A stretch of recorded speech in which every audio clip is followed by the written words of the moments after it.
Ataşlı lale tek açır kalbimde sevginin en güzel rengi. Yüreğimde yalnız sen varsan, sevgimin tek çelengi.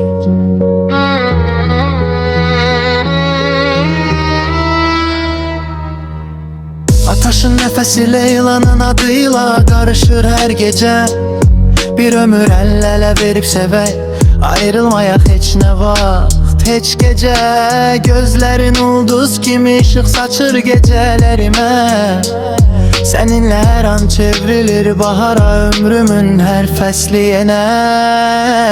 Leyla deyende gül açır yüreğimde sevba dağı.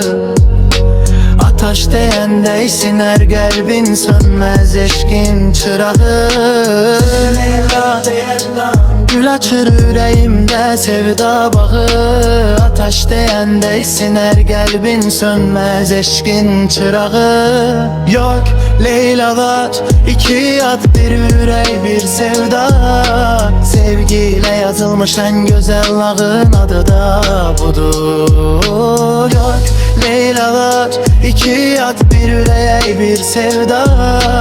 Aşk ile yazılmış en güzel nağılın adı da budur.